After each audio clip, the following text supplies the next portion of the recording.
Hello! Welcome everyone.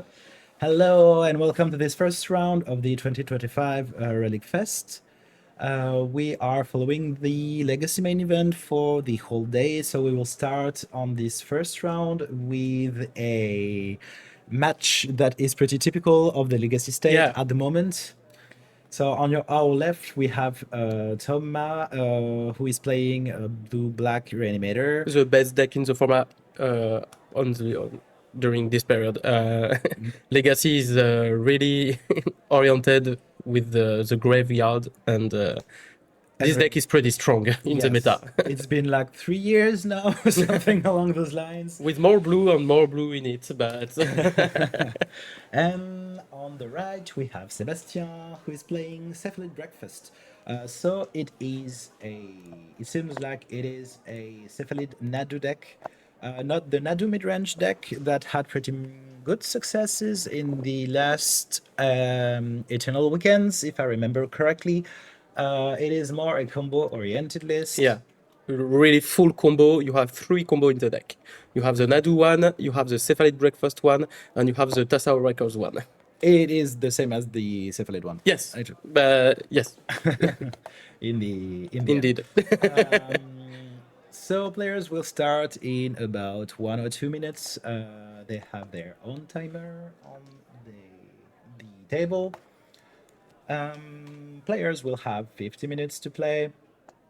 And how do you hear us? In the chat, please tell us if you have any feedback regarding cameras and And sounds. sound. Yep. We did a sound check before going live. It was supposed to be good. And no, actually, Sebastien is not at 2 victories, 5 defeats, and 12 draws. It was a mistake on my part, obviously. It's the first match of the day and the first match of the stream, so be gentle. I was just testing the setup. So it works. Indeed. This matchup should be quite okay for Cephalid Breakfast. I think it's one of the rare decks at the moment who is capable of beating Reanimator in some aspects. Maybe kill faster. Sometimes kill faster. Is it live or is this to wait the next round? It's No, live actually. we are live at the moment. We are live now. So yeah, if you have any feedback regarding the sound, no, sound is perfectly normal. Yeah, the entire stream will be covered in English, approximately for me, but it will be covered in English for the entire event. And actually, yes, I changed the language in the stream setting. I'm sorry, I forgot to do it.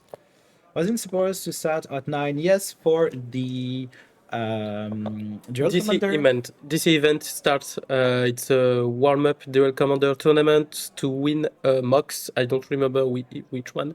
It's the black one. It's the black Mox. The Mox Jet? Yes, the Jet Mox is winnable by winning the warm-up Duel Commander tournament today. And it starts at 9. The Legacy starts half an hour later. Exactly. I'm just adjusting the stream setup. Okay. So we saw, I think Sebastien was on the play, if I remember correctly, if I've seen correctly. Yes, it has his second land. Mechin just put a ponder on his first turn. Whoa, the card is oversaint. I guess it's Shuko. Okay, well done, mate. This one It's was Shuko pretty because it's a tough. Kamigawa card, so even if it's really pulled, I can recognize her. Everything will be cast in English, Tazar. Yes, everything will be in English. A really cool exercise for us.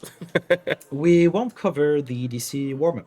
We only will cover the Legacy main event today. Tomorrow we will cover the main event in Duel Commander, and on Sunday we will cover both the Legacy top 8, which will start at 9. If I 9.5, I guess. Yeah. And then the end of the Duel Commander tournament with the top 8 also. And the last 3 rounds, if I remember correctly. Oh, a nice days will be cast on this Sook size. And Force of Will backup on Cephalid player. yeah, if he has his Cephalid now, I think It's a it's a win. Cephalid. Yep. And The Force of Will. on the days, but Force of Will. And I Force, guess it's game. it can absolutely be game. It's a if another Force of Will backup. Force. Welcome to Legacy, guys, and now we wait for 3 turns to player to let them draw a lot of cards to make it again. No, I think in this situation, Reanimator might be better positioned. But I still think this breakfast deck has a quite nice mid-range-ish plan. Like just Nadu Shuko representing 2 to 4 cards a turn might just get breakfast out of the woods and starting his combo again. Regarding the Reanimator side, he has to draw some payoffs or maybe some Tamios to get back on the rails. No, both players seems to have exchanged quite a lot of resources in this Cephalid early player game. still have a Swag to Pusher in hand. This might be good indeed if a monster is reanimated. Yeah.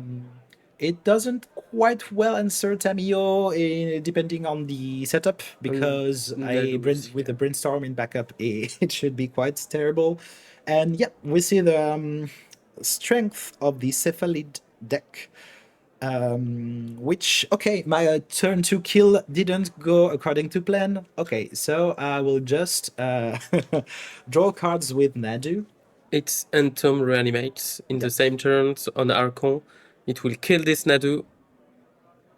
Still, the Swords of Plowshares keeps the Nadu player Alive. in a good position. Yep. I will say alive. For now. Does it still have it though? I see it in the graveyard, but I might be wrong. Maybe he already. Yeah, he already said use Yeah, it. there's no more Idea. Swords to Plowshares. Chat said that it's a bit of a shame not having any cast in French. It's a choice because it's an international tournament. So last year we did the whole tournament in French, the whole cast in French, and people were unhappy that there were no English stream, English official stream at least. So this year it was a choice to make the whole stream in English.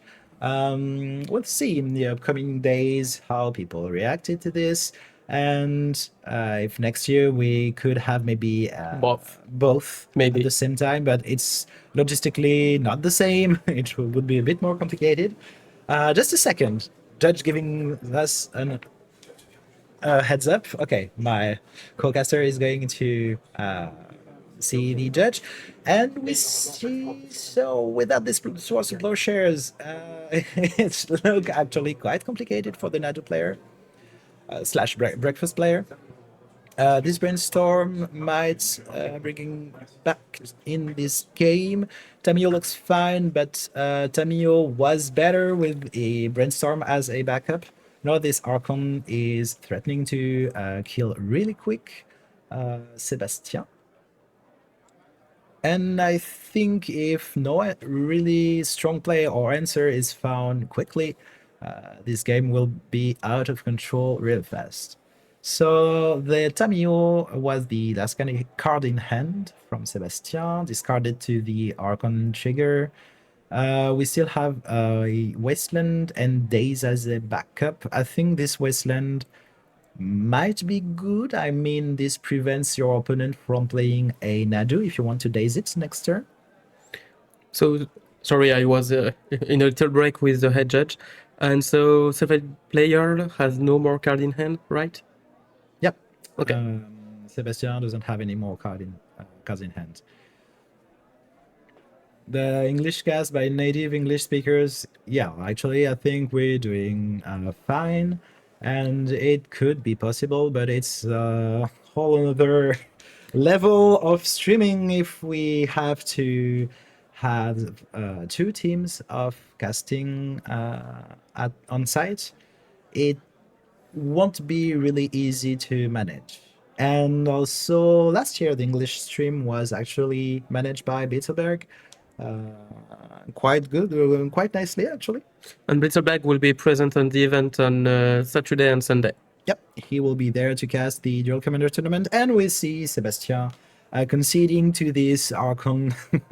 The double force of will from Thomas actually put it really good in this game, put him really well in this game. And regarding the sideboards, we don't have both players' deck lists. We have the deck list from a Sebastien,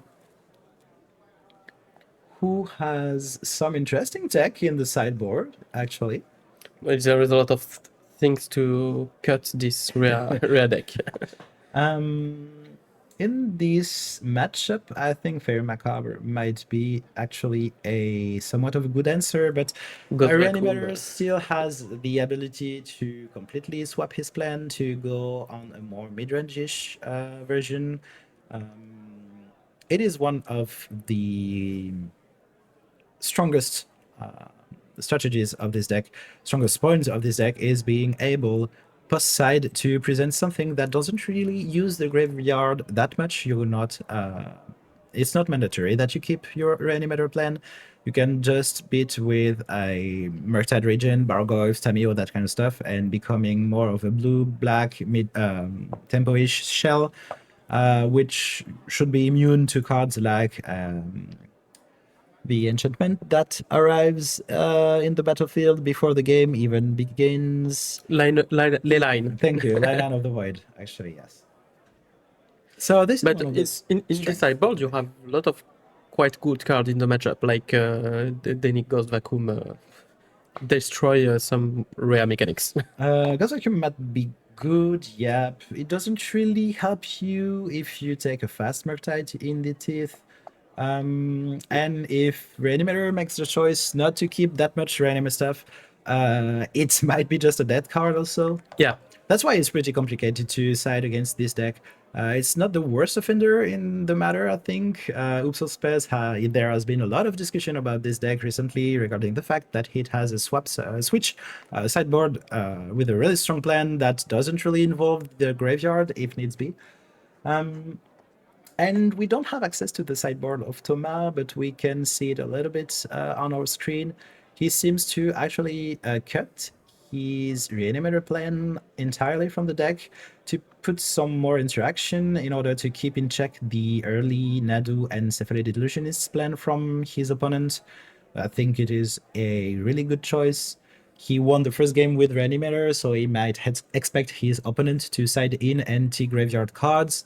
So Fatal Push will be really strong in backup. Yep. If you dilute your combo plan as a breakfast player by playing anti-graveyard strategies, anti-graveyard cards, sorry, and your opponent doesn't even play Reanimator anymore after sideboard and presents you Fatal Push to answer your combos, it might be really difficult to win this second game for Sebastien. And so how do you win with Reanimator without reanimation? You actually have a really strong plan with just Tamios, Murktide Regents, that kind of stuff. The Bowmasters, Barrow-Gloves, I think some people play at the moment. You can play quite a strong mid-range-ish deck, actually. Tempo-ish deck, sorry. Actually, Reanimator has a really small package because you tend to play one or two targets like Atraxa and Archon. So it's, as you could see, not that much complicated to just get all of your graveyard stuff from your deck after sideboard. It's not like the old-time Black-Red Reanimator deck, which has really a strong plan first game, which involves strongly the graveyard, and you can't really side it out. This new version is quite terrifying because it can absolutely wreck you without at any point reanimating anything. Okay. And so we have a low start from a big start from Mechin with Tamio turn 1. I think this card has to be inserted really quickly. If you untap with it, you're now facing a potential brainstorm, which could negate your removal on this Tamio. So I think this is a really aggressive play, and I like it really much. It is protected by a Force of Will, if I've seen this correctly. Oh, and this is the Ghost Vacuum. Yep. This will eat slowly the graveyard. It might be a good answer, but as we saw, Thomas just sided out all of his React monsters to reanimate, so won't be that useful in this situation. Still might make the Murktide region cost a little bit more, but I don't think this is really the point of siding God's Vacuum in this matchup. And there is the first clue made by Tamio. This card also brought a lot of discussion and Brainstorm in the. It's a really best follow-up of Tamio. Yeah, this Tamio, sorry, will flip immediately, still protected by a Force of Will in Thomas' hand, so this might become lights out really quickly for a Cephalid Breakfast player.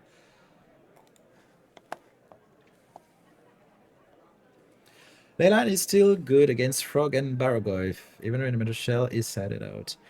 Yeah, it's not useless in the matchup. It make the Murktide cost more also.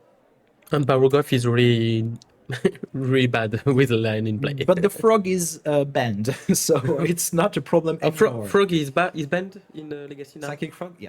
Okay. It's been some time now that Frog is banned, yeah. It has been Tamio's more or still less alive. replaced with Tamio. Tamio's still alive. Tamio's still alive. We see the Brainstorm getting exiled. So now it is, I think, in Sebastian's hand to present a fast clock to win this game, because this Tamio presents like inevitability in this situation. You don't have that much answers to it. I don't think you have actually anything that could really match the Planeswalker side of this Tamio in the matchup. You have to win through it and win through it quickly. Or you just need to have like Saga and put some tokens to try to kill this Tamio, but it's really a slow solution. Yep, it might be a long-term solution if you already developed your plan. Oh, We see a miracle Triumph for Saint Saint Catherine. Yep, I didn't see this coming after sideboard in this matchup. I didn't expect it to be in the deck. But we see that Sebastien chose otherwise. It's actually, I think, quite intelligent to maybe raise this Tamio, but as we can see, Thomas still has a lot of free counter spells, so Days into Force of Will will get rid of this Triumph of Saint Catherine. There is Force of Will after after Tamio Brainstorm.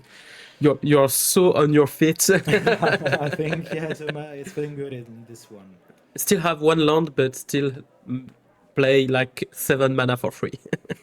Yep. Welcome to Legacy. So I don't think Thomas has a strong follow-up. I think he has a Doty Voidwalker. Yep, indeed. Which is good, because it actually prevents Breakfast from comboing off with Cephalid Illusionist. Yeah. And it actually presents a clock. Not the fastest one, but still a clock. It's enough. Might be enough, yeah. In this situation, with this Tamio representing an ultimate further down the line. Yep. Okay, Nadu is also something that could... Yeah. Rivers of Will in Thomas' side. Okay. I think this is not really good for the Cephalid player. Could we see the fast down of Tamio? Yeah, sure. I will try to bring it live. So, Tamio, student in the... Yeah, he made the... You +2 to minus your opponents. You can recoup your cards from the graveyard, but in the face of this Ghost Vacuum, it's not that good. But the -7 ultimate will end this game on the spot, I think. Well, not on the spot technically, but your opponent have like 30 cards in hand, and you can't really do anything about it. And I think Thomas will be more than happy to use his Tamio's ability to draw half of his deck. And I think this game is over. Well, looks like lights out to me. I think Thomas counted the cards he has drawn in the graveyard, in on the battlefield, and on exile to know how much he has left in the deck. And now we'll happily have a handful of new cards. It seems to be a pretty fast game. Yep. I think I saw another force of will. I mean, if you can see this finger tapping on the playmat from Sebastian's side, really looks to me like, yep, do I'm your done. thing. I'm done. Yep. I think you have to send it if you have anything to do, but I think he only has like what, one card in hand. You need like a Cephalid Chuko and your opponent not having anything. Oh, okay, you see this very sorry, this very macabre still in Sebastian's hand with another land. The plan of Thomas worked really well. The sideboard without any reanimation in it is a pretty cool move. Yeah, it's something that is. It's one of the greatest strength of this blue-black Reanimator deck because it's called Reanimator, but actually it's like a 6 card package. Yes, Just Demon Control, after all. I'd say more tempo-ish because we're still playing Wasteland and Days and some cost-effective beaters. Well, like Biograph. Yeah, I also thinking about Bowmaster. I don't think the Barrowglyph always are main deck, but I might be wrong on this. Still cool to reanimate this one. you prefer Atraxa or Grizzled Yeah, Moon, sure. but It might be a situational game plan. It might be still good, but we see like a flawless victory from the Black Reanimator. I think this could be the name of the game today in Legacy.